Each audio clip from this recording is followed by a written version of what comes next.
Hello, welcome to Informative Conversations Podcast.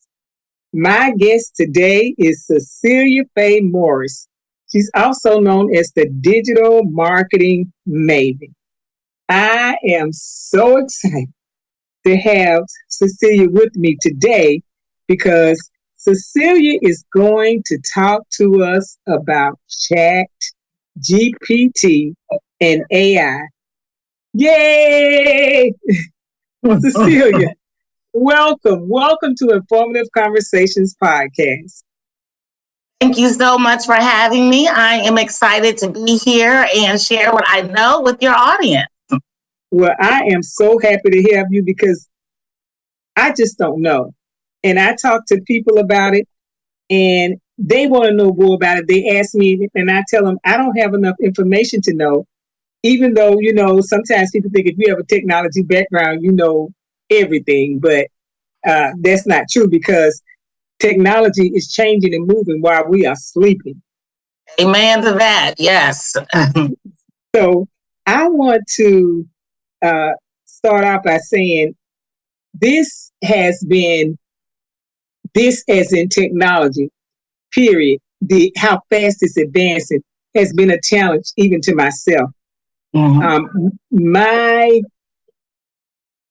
what is the word I want to use? I can't say fear. I don't know what it was. Well, basically, it's my disobedience. Okay, so it started with me. My challenge was going through the self-checkout line at the grocery store.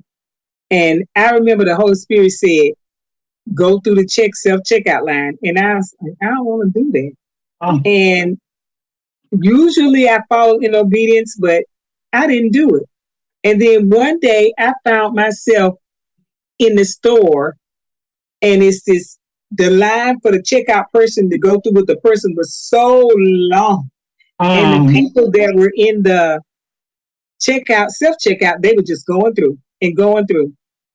And now when I go to the store with my children, they'll say, oh, I'm not waiting in that line. And they'll grab the things and go over there and just check out. And then it went from there to, just pressing, you're taking your card. You used to have to swipe your card. Now you can tap your card. Then I started seeing people just tap their phone. And I'm guilty. In my mind, I'm saying, I'm not doing that. I'm not tapping my phone. And I think it's people in my age group because I remember about 30 plus years ago, someone said to me, oh, I don't use email. And it was an older person. And when I hung up the phone talking to them, I thought to myself, well, they're going to be left behind. Well, guess what, Cecelia? I'm now that person. Oh, no way, no way, no way.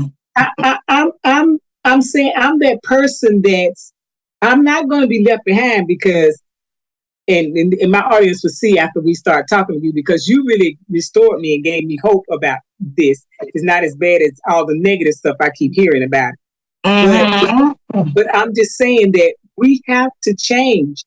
We must change if we're going to continue to progress in this society. So with that said, I want to begin by asking you to share your story. Okay, well, thank you again, Ms. Jacqueline, for having me on your platform. And, it is so true, just listening to what you said, from the self-checkout to first swipe. Well, when you think about credit cards, remember we actually had the little machines that took a hard copy of your card and your signature, and then we could just swipe it, and then it was insert, and now it's tap, and now it's the Apple Pay or whatever on your phone. Another part of that is just think of different things that have happened. I remember when cell phones first came out and you had to, they were like really expensive. You had to be rich to have a cell phone. And then as the cell phone evolved, I remember the BlackBerry. And I had a BlackBerry cell phone for my job. And then the iPhone and the Android came out. And once they came out, BlackBerry was left behind because they didn't keep up. You can't even you don't even hear anything about BlackBerry anymore. And then I was watching, I'm a History Channel buff, and there's a show that I love. It's the food that built America, the mega brands that built America. And what they had on last weekend, they were talking about Blockbuster. and how Blockbuster Yep. is now obsolete because they Mm-hmm. didn't follow the trend with what was happening. And now there are no more Blockbusters. So Mm-hmm. technology is just going to keep growing and evolving.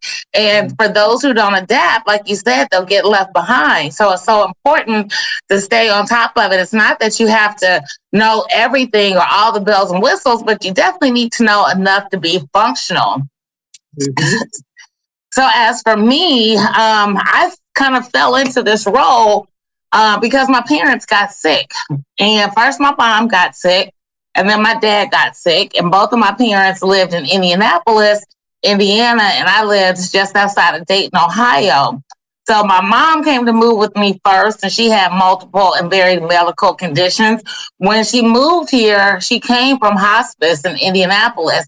And they told me that she wasn't going to make it 2 weeks. Well, 2 weeks later, hospice said, we need you to come get your mom.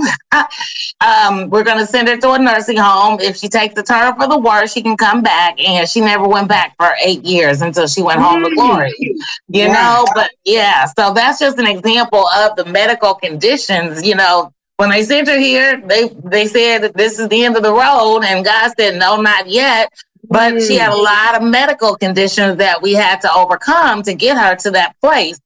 And then shortly after that, my dad had gotten sick, and me and my dad always had a running joke that if something ever happened to his wife, his third wife, my mom was his second, but we always had a running joke. If something ever happened to his wife, then he would come stay with me. And something happened, and he came and stayed with me. So now I've got two parents, two sets of medical conditions, two sets of doctors, two sets of appointments, just a lot going on. And even though I have siblings, my parents knew what side their bread was buttered on. So they chose to come stay with me. And I didn't get any help at all from either of my siblings. And I'm not complaining because I counted all joy that I was in a position to be there for my parents in that way. And I'm so thankful that they poured into me and my education to allow me to be able to walk away from corporate America so I could give them the love and the care that they needed. However, I needed it to be transparent. I didn't want them to think that I wasn't working because then they would start worrying about me, and then I don't need them stressing out about me. So I needed to do something to make it transparent to where they would not have a clue that I didn't have a job or a regular paycheck. And that's how I fell into this digital marketing space. And I had dabbled with different things here and there, but I never really got serious until I had to get serious. Sometimes God makes you uncomfortable because it's time to make a change. And that's what he did. He made me uncomfortable so I could change. So I dipped into this digital marketing space, and I was learning how to be a blogger and to get people to my blog. I was selling affiliate programs through my blog, and I did that for about a year and a half, almost 2 years, before I realized. I was like, well, you can create a blog, which is, 300 to 500 words, and strategically place SEO in there, so that way you can rank up on a Google search so you can get to that first page. And then you run ads to it so people go check it out, and hopefully they click the links in the article so they can sign up to the same affiliate program that I signed up with. And what I found was that, it was really easy to get people to sign up for the free thing. It was even easier to get people to sign up for the upgrade to $27. The hard part was getting them to sign up to learn how to do the blogging and the ads and so forth, because that was a $5,000 investment.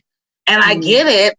But at the same time, again, I got to keep the lights on around here. So what I had was an epiphany. God put it on my heart. And he said, well, if you can write Facebook ads to traffic, which is basically just sending somebody off Facebook to go look at your website or your blog, why don't you create a product and then sell your product? And that's how I got started in this digital marketing space. So it evolved from me selling anything from $17 to $97 to where I was offering a $397 coaching program.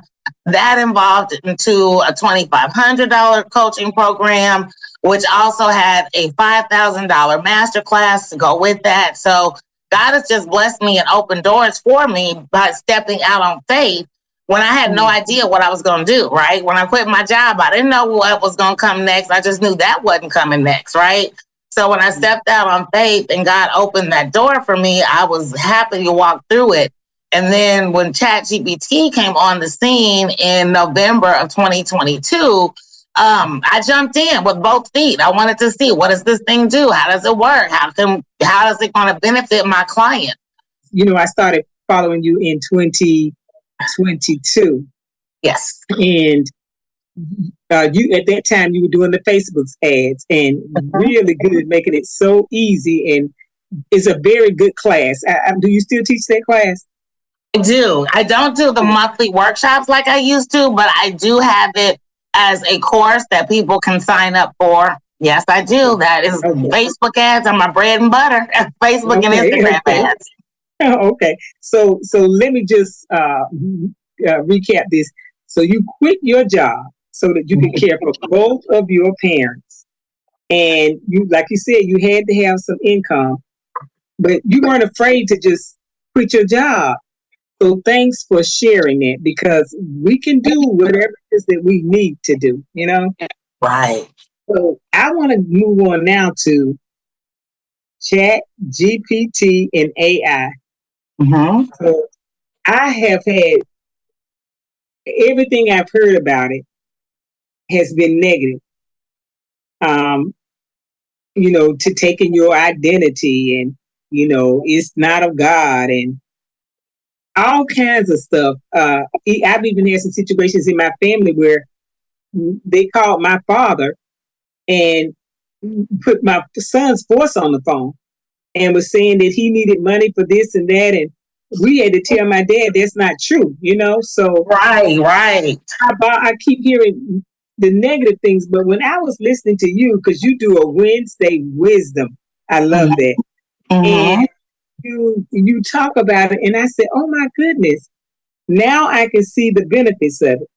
So I want you to share with my listeners and I what AI is and what Chat GPT is, and how you started using these tools, and tell us what the GPT means in Chat GPT and what does AI mean. Okay. Well, let's start with AI. AI is artificial intelligence, and everything that is out there that is doing something for us better, faster, easier than what we can do for ourselves is artificial intelligence, right? So even something as simple as, have you ever started writing a text message to somebody or even an email to somebody and it auto fills your words for you? Like you type in the first two letters and it completes the rest of the word. Have you seen that happen? Yes. That's a form of artificial intelligence. So we've had it for quite some time, just not on the level as we now have it with Chat GPT. So artificial intelligence has been available to us in various forms. Again, we just didn't know that's what it was. We didn't know that's what to call it. But it's been available. Even something as simple as when you do a Google search, and the Google search gives you 1,700 different options. That's part of artificial intelligence. Where ChatGPT comes in, ChatGPT is considered the generative pre-trained transformer. And what that is a network of responses that allow us to communicate with ChatGPT as if we were talking to a real person. It's a language learning model, and it's built off of artificial intelligence, but it is super intelligent because it can take all the data from the internet across the world, everything that's out there, and come up with 1,000 different responses to a singular question, depending on how you answer the question. So ChatGPT and OpenAI is really the culmination of taking everything we know about everything. I say ChatGPT is like having a really, really smart, very best friend. You just need to know how to talk to ChatGPT to get the answers that you desire, because it is a language learning model. And the more you use it, the more it gets to know you, your style, your tone, your pitch, and it can communicate in a way that will not only sound like you, but can also give you data and information that you can use for your marketing or other business endeavors. Okay, so now you said that using ChatGPT and AI is no longer an option. Now, why is that? Well, because the world is evolving. I mean, kind of like what we were talking about earlier. Try to find a BlackBerry phone nowadays, or try to find a VHS player. Like find the one Right, that'll actually play the VHS. right. Um, I remember, phones have buttons. Now it's all point, click, swipe, drag. You are Mm, hard pressed to find a phone with the buttons, unless maybe a jitterbug or something. I mean, I'm sure they're out there, mm, but you're going to be hard pressed to find one with buttons. And the thing about it is that ChatGPT is only going to continue to grow and evolve to something bigger than what it is we have today. And unfortunately, with every new technology, there's always people who are going to be nefarious and try to profit or use this technology in a negative way. Here in the US, I guess about 6 or 8 months ago, there was the whole automated phone campaign going out for Biden, telling people not to yeah, vote or something. I remember that happening. right. There's been fake pictures of the Republican candidate around a lot of black people. That was Mm-hmm. an AI generated image. There Mm, was even as far as over across the pond, across the Atlantic. mm, What is it? Charles? No, Charles is the father. I can't remember his son's name. Well, I remember mm, Harry because he married Meghan. yeah, But right, right. the older son, when his wife first got sick, and remember people were asking Yeah, about her, and right. they produced this picture and they pointed out all the ways they could tell that was an AI generated picture. So I guess Mm. I'm going off on a tangent, but No, no, that's good. AI, yeah, no, AI is only going to get bigger and better. And I say all the time, AI is not going to replace you. It's the people who know how to use AI who will replace you. I was in a warehouse recently and they got robots loading trucks, like literally loading 18-wheeler trucks, right? Where before that was a human skill, a human task. And now they got robots that can do it. However, the robots are only as strong as the programmer who programs the robots to work that task.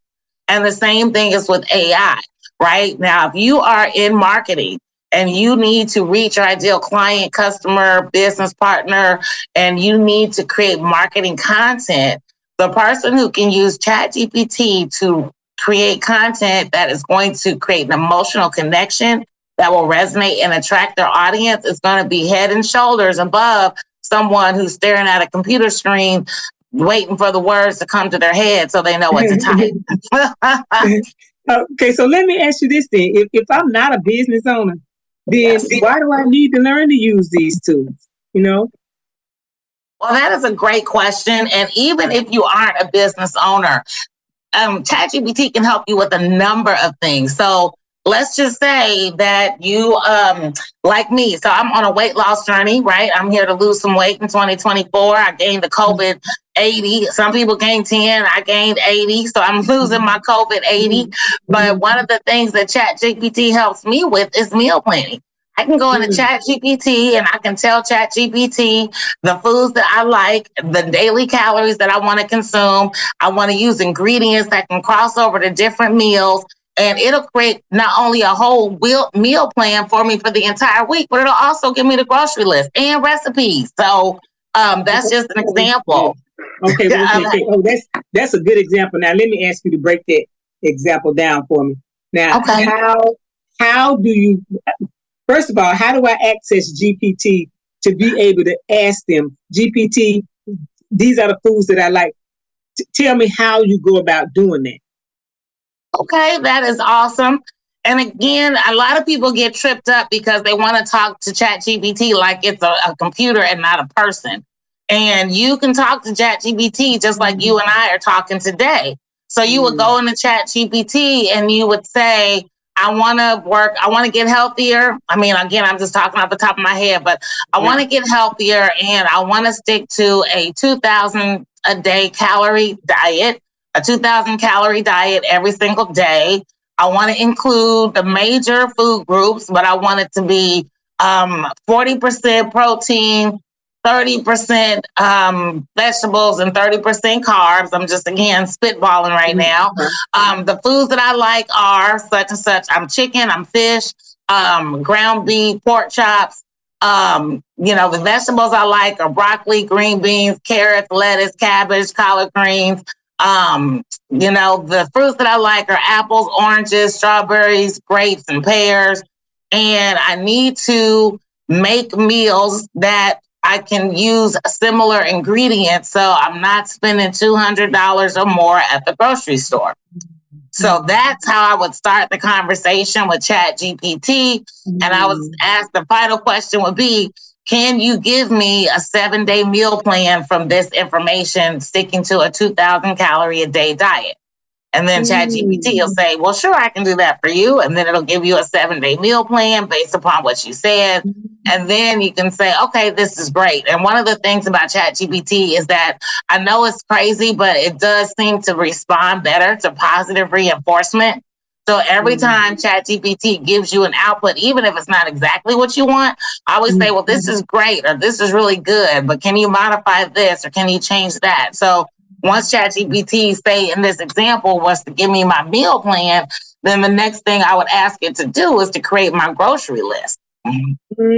So, that is so good. I'm thinking the difference between, you tell me if I'm wrong, the difference between ChatGPT and my Alexa is that Alexa uses commands, but ChatGPT, you talk like you said, like you and I having a conversation, that as if you were asking me to do those things, and then it spits it out for you. That is such a good example. Okay. Yes, ma'am. And so, is ChatGPT an app that I download on my phone? Actually, it is, right? So you can, there's an app, ChatGPT, that's OpenAI, which is the biggest one. OpenAI ChatGPT is the biggest one out there. And yes, you can download that app to your phone. But there are other AI applications as well. And I want to take a step back because a lot of what we talked about is just AI from a writing standpoint, like create a list or do this email or help me with this landing page or write this blog article. But there's also AI in terms of images as well. So you can give Midjourney is one that comes to mind, where you can put a prompt inside of Midjourney. I can say, create an image of a Black woman in her 40s, flowing hair with just a little bit of gray, meditating or practicing yoga in a park environment. I mean, that's just an example. And then Midjourney will create that picture for you. So AI is not just for text, it's for images as well. And with that, you want to make sure that, again, OpenAI is the largest text-based AI platform right now, but there's also Google's Gemini. I believe it's Gemini now. It was Bard, but I think it's Gemini now. There's another AI app that's called Claude. Those are 3 AI apps that come to the top of my head right now as far as from writing. Then there's other AI apps that help you with presentations, like Gamma. Gamma is an application that helps you with presentations. There's Copy AI, which is another AI writing model.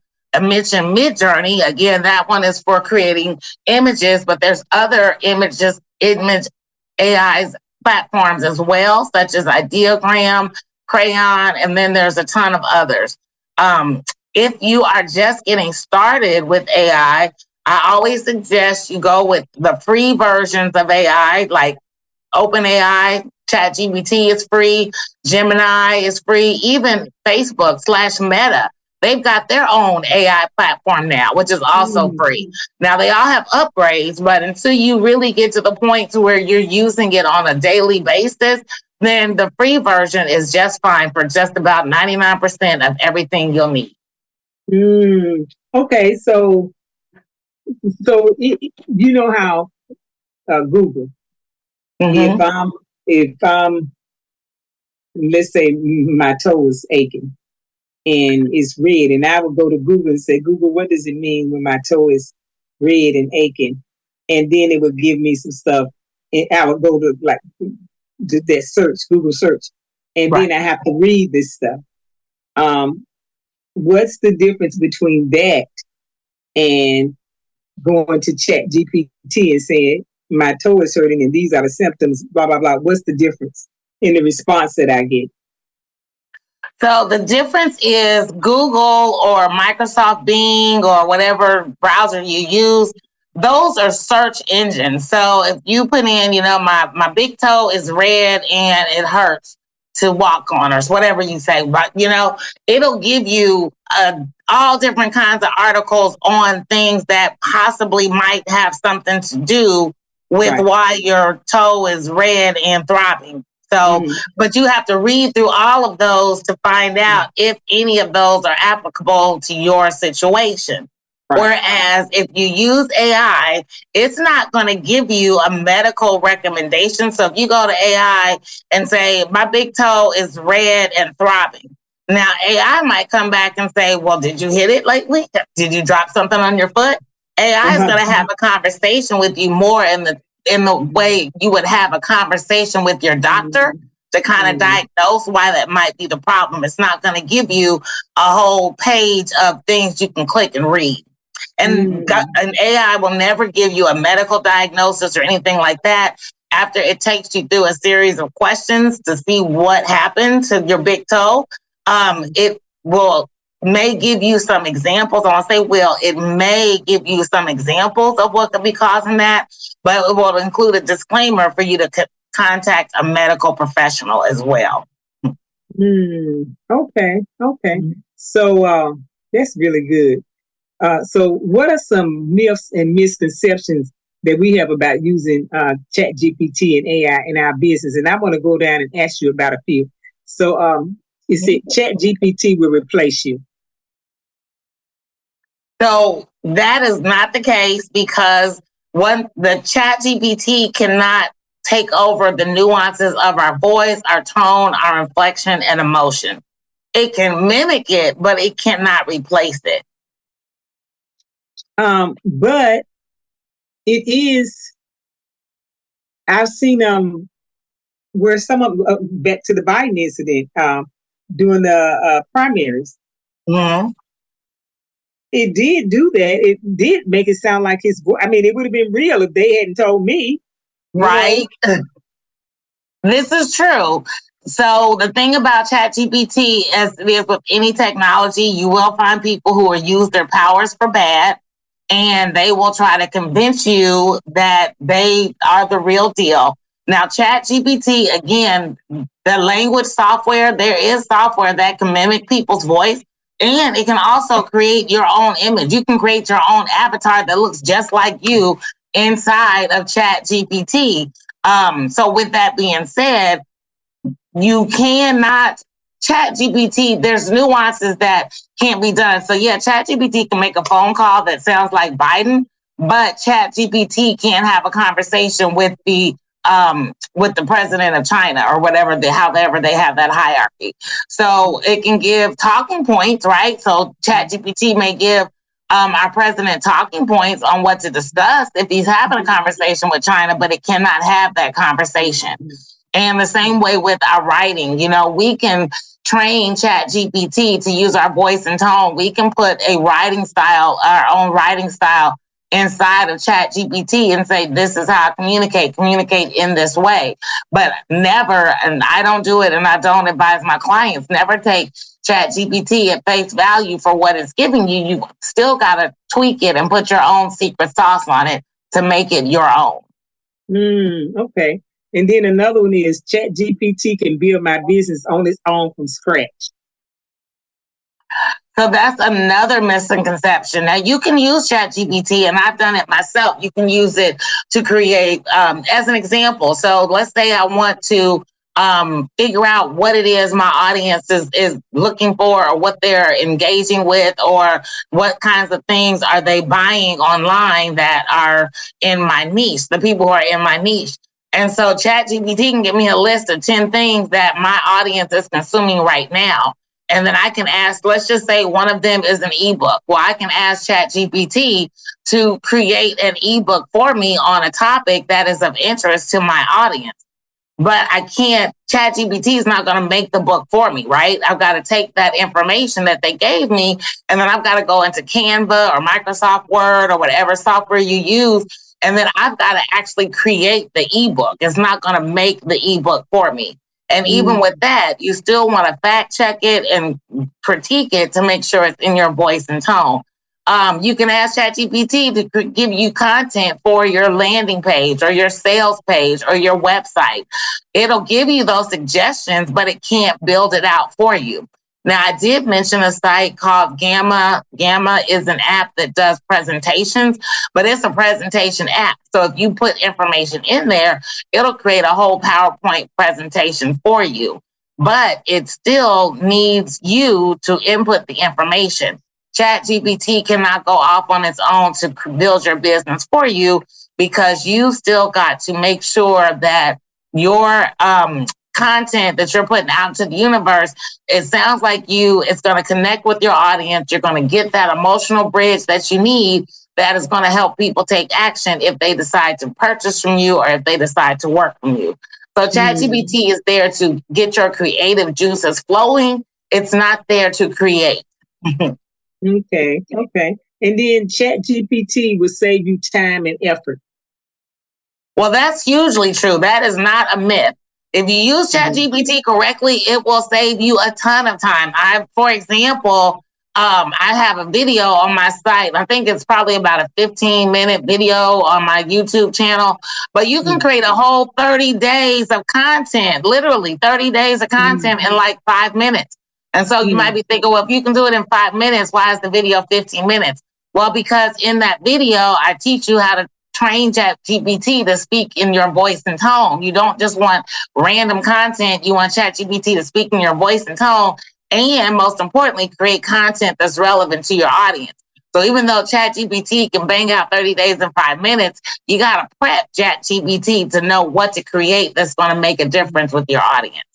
But it will save you time and money because that's one of the benefits of people who are working with me or anybody in this space that's using ChatGPT. Copywriting is the hardest part of any business. That's why copywriters can get anywhere from $200 to $2,000 for creating landing pages and web pages and all that, because copywriting is a skill. You got to be skilled at writing content that's going to tap into somebody's emotions, because 80% of our buying decisions are based on emotions, and then we justify it with the 20% of the logic. So copywriting is big business, but now ChatGPT is there to do the copywriting for you.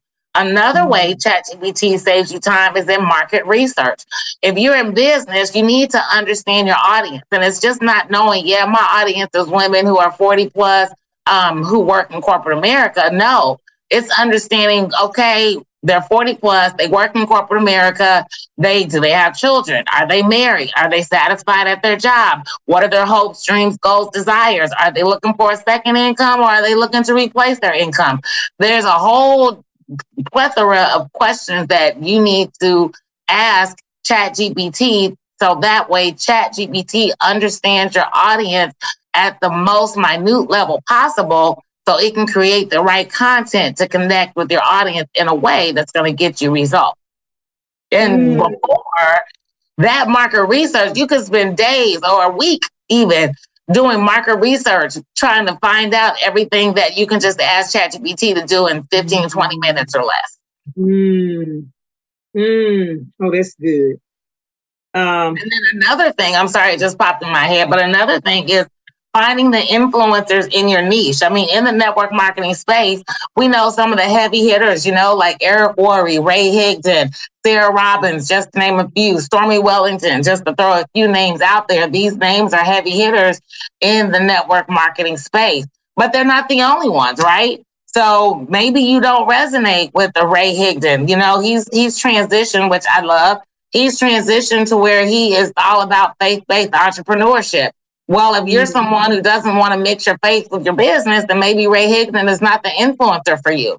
But you could ask ChatGPT who are the influencers in your niche, and then you can find that person that resonates. Tony Robbins, he's the biggest name in business, all across the world, but not everybody connects or resonates with Tony Robbins. So having ChatGPT in your back pocket will help you find the influencers in your niche that you can connect and follow with. So that way you're learning from someone who is similar to your style of communication. And you can even ask ChatGPT right in the voice of Ray Higdon or right in the voice of Eric Worre. So there's so many things that you can do with ChatGPT that used to take a lot of grunt work and many, many hours staring at your computer to do before it came along. Okay. Oh my goodness. So another one is ChatGPT is not of God. Well, this is once upon a time we thought people were witches. And a lot of people who get intimidated by new things, they wanna put God in the mix when God has nothing to do with it. God gave us free will back when Adam and Eve, and we all have the willpower to do what's right or to do what's wrong. But you can't say whether or not ChatGPT is of God, because everything on this earth is of God. Without computers, we wouldn't have ChatGPT. Without technology, you and I would not be able to have this conversation, right? I mean, it's just brought the world so much closer. And people want to throw God into so many things, and I get it. There was a time when people would say, being wealthy was a sin, right? How, you don't need too much money or whatever. God gives you all you need. And being wealthy was a sin. And then these mega churches came up, and they talk about how these mega churches are taking people's money and everything. But at the same time, people have free will. You don't have to donate to TD Jakes or whoever it is, Joel Osteen or whoever it is that you follow. But you can't say that they're not of God, because at the end of the day, we're all God's children, and God gave people different skills. And whoever was the pioneer of ChatGPT, God gave them that skill set. There's a lady, and I can't think of her name. She's a Black lady, but she's the pioneer of why we have GPS. Are you going to say GPS is not of God? Or do you want to go back to trying to read a map and figuring out where you're going? Oh, that's good. That's good. That's good. Okay. So I'm listening to you, and to the point that I'm gonna go play with it. I'm just gonna go out there and ask them some stuff and play with it. But I can actually visualize, and I guess because I've been in a technology environment before, but I can see how a younger person, and the reason why I'm saying younger is because when they're coming fresh out of college and they're coming into the job, they're usually using the latest tools, and so they're a little more advanced because that's their norm, Right. And so and someone that has been in there a long time and used to doing it one way, how I could just see the person that uses these tools getting the job done faster, more efficient. And I can see just from the conversation with you of how this would really help. But now let me ask you this. So let me say this. Many, many years ago, when I went to college, computers were the big thing. And that was technology, using computers, that was the thing to know. And so that's why I went. I mean, back then when I went, we were learning binary language, and we were learning COBOL and things like that. So, but there are jobs where people are not tech savvy, right? And I am going to say this: the gift of me going to school in technology is that no matter how technology has come along, I'm not afraid of it. Right. I mean, I want to do some things, but I'm not fearful of it because I've been exposed to it. But what if somebody is not tech savvy? And I see this happening everywhere. So what would you suggest to them or say to them about just being able to keep up in the world as we advance? Just got to get started, just like anything else. Greg Phelps didn't become an amazing swimmer because he was scared of the water. He jumped in, and now he's a gold medal holder for all the awards that he's won in swimming. And it's with anything, the more you use it, the better you get at it. And ChatGPT, the thing about it is you can't break it, right? I mean, you can't do anything but ask it questions and it'll give you answers. Some of the answers you'll use, some of them you won't. If it gives you an answer you don't like, you just tell it, hey, that's not what I was looking for. Instead, I was looking for this.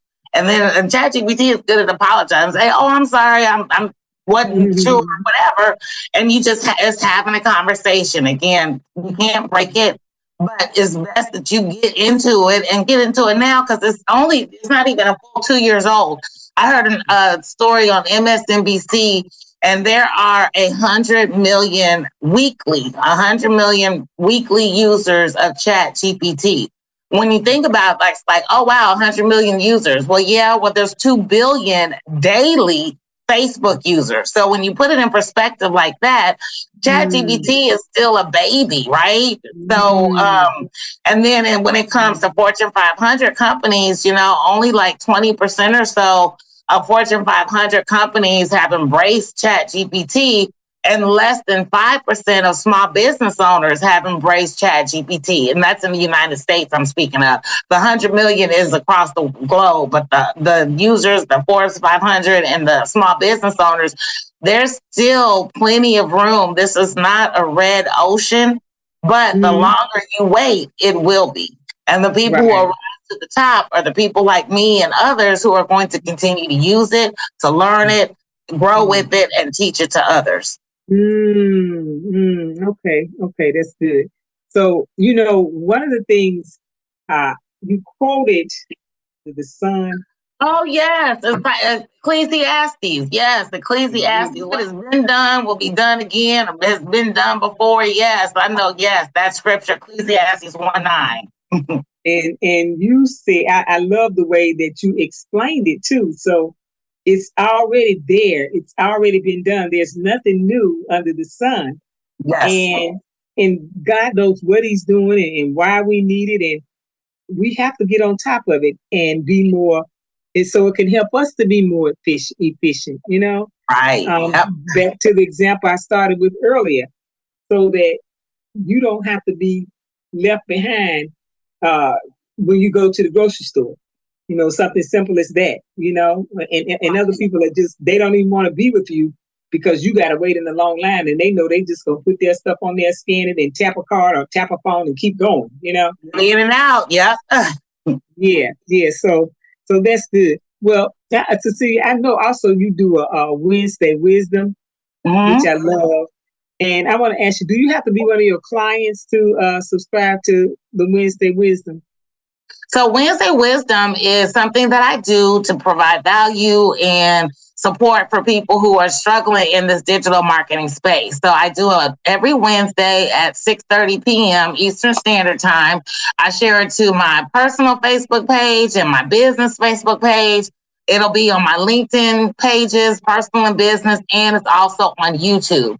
So every Wednesday I do those videos to provide value. And the questions that I answer are questions that people have brought to me as they come inside my Facebook group. So when people ask me a question, if I have the answer, I'll definitely do a video. Or if I don't have the answer, I'll research it and then I'll do a video. But it's for everybody. It's free. And the benefit of being in my Facebook group is that inside of my group, you can ask me more targeted questions and get more direct support. But the Wednesday Wisdom is out there everywhere on Facebook, LinkedIn, and YouTube. Great. And so you are in a lot of spaces, and I would like for you to list each one. So how can people get in touch with you or start to follow you?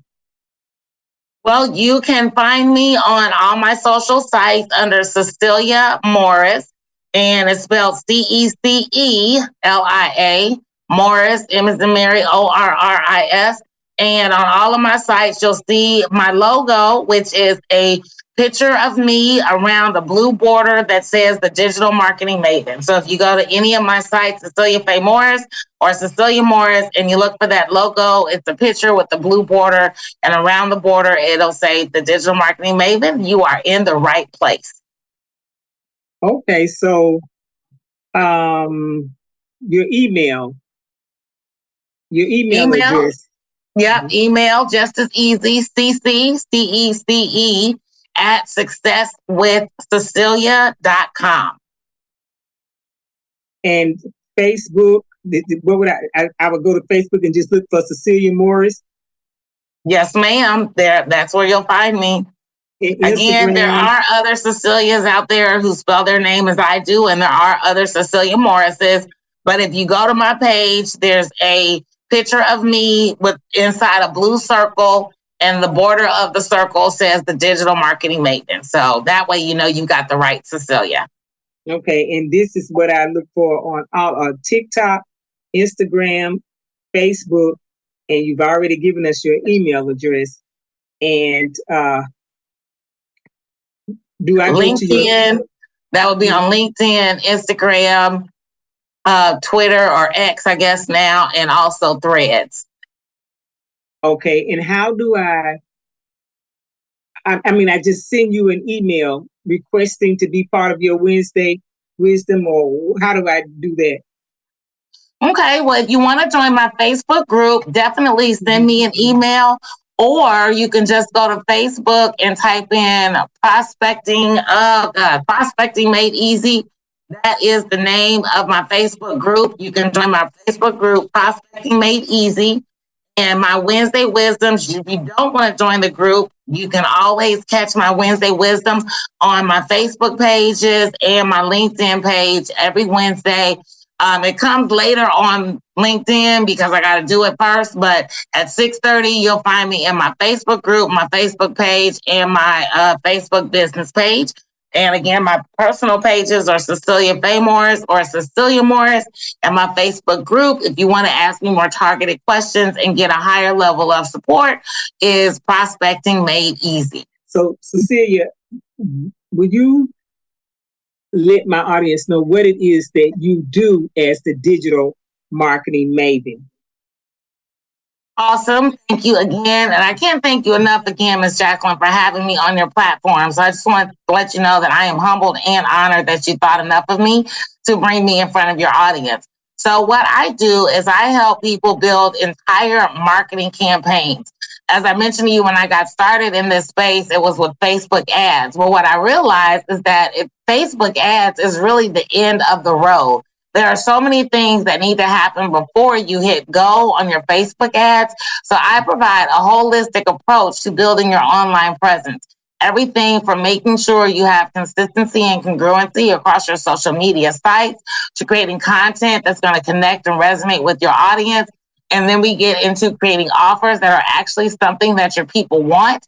And it's going to be something that's a painkiller and not a Band-Aid. We don't want to give somebody an aspirin. We want to give them Botox. We want to get that headache out of the way.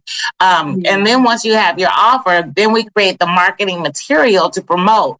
A lot of people want to start with their lead magnet, which is not the way to go.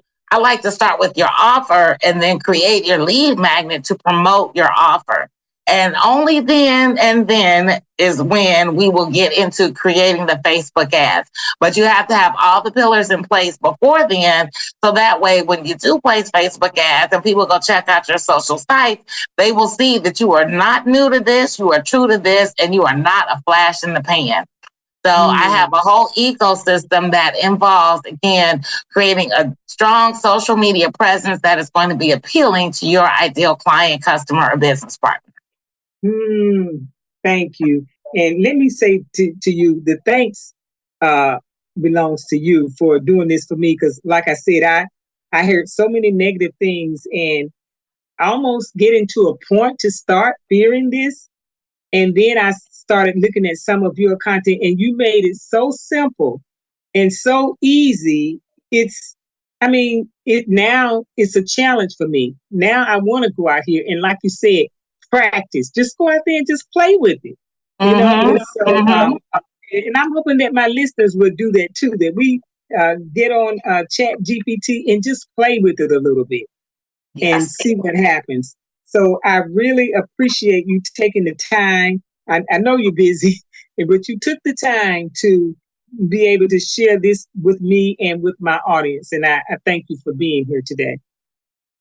Well, technology is our friend, and the sooner we embrace it, the more we will be able to be more efficient, we'll be smarter, we'll be able to do things faster and easier than we ever have before in the history of the world. Thank you, thank you, thank you for now we know that we can be a part of making that history. Yes, yes, and yes. Okay. You have a great day.